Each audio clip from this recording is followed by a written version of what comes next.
আসসালামু আলাইকুম প্রিয় শিক্ষার্থী ভাই বন্ধুগণ, আশা করি আল্লাহর মধ্যে সকলে ভালো আছেন। আজ আমরা ইনভার্সন অফ ভার্বস সম্পর্কে শিখব।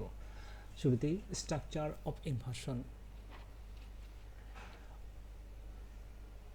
Not once, not only, never before, never again, nowhere, neither nor, in no way, little, until,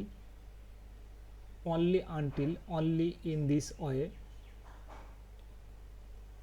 plus auxiliary verb plus subject plus main verb. অর্থাৎ এখানে বলা হচ্ছে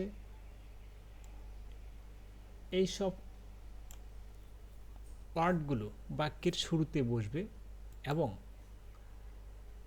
তারপরে অক্সিলারি ভার্ব বসবে, তারপর সাবজেক্ট এবং সাবজেক্টের পরে মেন ভার্ব বসবে, তবেই ইনভার্সন ভার্বের ব্যবহার হবে। আমরা উদাহরণের মাধ্যমে বিষয়টি পরিষ্কার করি। নোছনার শুরুতে বসলে কেমন হয়? No sooner had they started their walk then it started to rain. এখানে বলা যেতে পারত স্বাভাবিকভাবে they started their walk then it started to rain. তারা হাঁটা শুরু করেছিল, তারপর বৃষ্টি শুরু হয়েছিল, এভাবে বলা যেতে পারত। কিন্তু এটা ইনভার্সন করে জোরপূর্বক বলার জন্য এখানে ইনভার্সন ভার্বের প্রয়োগ অনুযায়ী এই সমস্ত অব্যয় ওয়ার্ডগুলো শুরুতে বসানো হয়েছে, তারপর সাবজেক্টের পূর্বে একটি অক্সিলারি ভার্ব নেওয়া হয়। অর্থাৎ অর্থ বাক্যটাকে যেভাবে অর্থ প্রকাশ করা হবে সেই অর্থ প্রকাশ অনুযায়ী একটা অক্সিলারি ভার্ব আসবে। অক্সিলারি ভার্বের পূর্বে ইনভার্সন এর এই শব্দগুলো যে কোনো একটি বসবে, তারপর সাবজেক্ট বসবে, তারপর মূল ভার্ব বা মেন ভার্ব বসবে। বাক্যাংশটুকু বুঝে নেবেন। তারপর সেলডম এর ব্যবহার। Seldom have seen A such beautiful work. এখানে দেখেন I seen such a beautiful work, মানে আমি এরকম একটি সুন্দর কাজ দেখেছিলাম, অনেক দেখেছিলাম কোন এক সময়, এরকম বলা যায়। কিন্তু এই জিনিসটা যে আরো জোর দেওয়া বলার জন্য, হ্যাঁ দেখেছিলাম, কদাচিৎ কোন এক সময় দেখেছিলাম, কোন এক কালে দেখেছিলাম, সেটা যদি আরো জোর দেওয়া প্রকাশ করতে চাই তাহলে এখানে সেলডম বসাতে হবে ইনভার্সনের সাইন হিসাবে। তারপর দেখেছিলাম যেহেতু এখানে হ্যাভ দেওয়া হয়েছে, তারপর সাবজেক্ট মেইন ভার্ব এবং পরবর্তী অংশ। হার্ডলি মানে কাদাচিৎ, সেলডম কাদাচিৎ, হার্ডলি কাদাচিৎ মানে অল্প, হালকা পরিমাণে। বলা হচ্ছে hardly had it arrived home when my phone rang। এখানে দেখেন it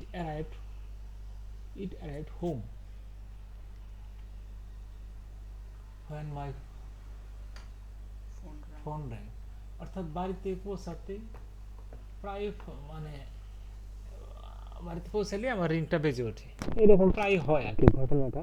কিন্তু সেটাকে যদি আরো জোর দেওয়া বলতে হয় তাহলে কদাচিৎ, হঠাৎ, তাহলে হার্ডলি শব্দটি ইউজ করে, এবং যেহেতু বেজে উঠেছিল, হ্যাঁ, তাহলে এখানে হেড শব্দটি যুক্ত করা হয়েছে।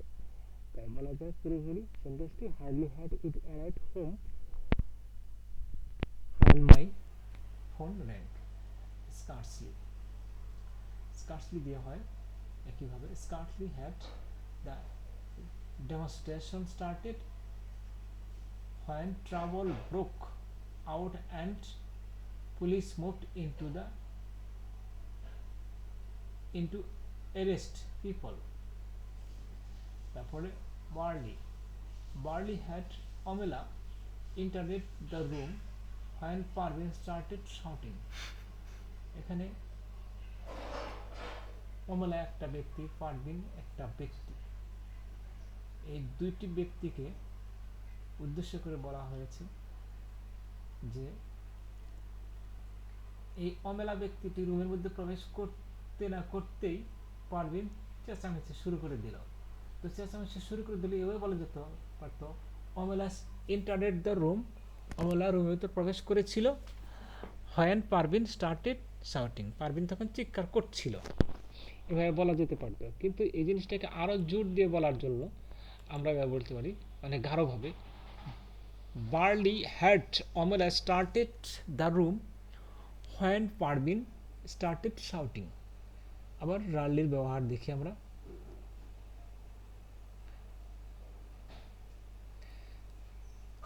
Rarely had Kanika done any work. এখানে কণিকা কণিকা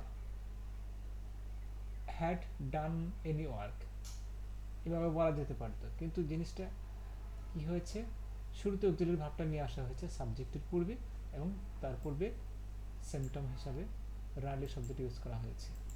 রার্লি had Kanika done any work. Only rarely, জিনিসটা দেখি আমরা। Only rarely, only rarely Bangladeshi people like legal politics, অর্থাৎ বাংলাদেশি পিপলরা মানে কদাচিৎ অরিজিনাল মানে লিগাল আইনসঙ্গতভাবে রাজনীতিটা পছন্দ করে, ইলিগালি বেশি পছন্দ করে। এটাকে বলা যেত Bangladeshi people like legal politics, মানে পছন্দ করে, হালকা লাইক পছন্দ করে বোঝানো যেত, কিন্তু এটাকে আরও গাঢ়ভাবে বলা হয়েছে, স্পষ্ট করে বলা হয়েছে অনলি রারলি বাংলাদেশি পিপল, শুধুমাত্র বাংলাদেশি পিপলরাই লাইক লিগাল পলিটিক্স, মানে আইনানুগভাবে যে পলিটিক্স এটা পছন্দ করে আর কি। নট দিয়ে কীভাবে হয়, not far A movement did I think would be offered for job, so I was amazed when I got it.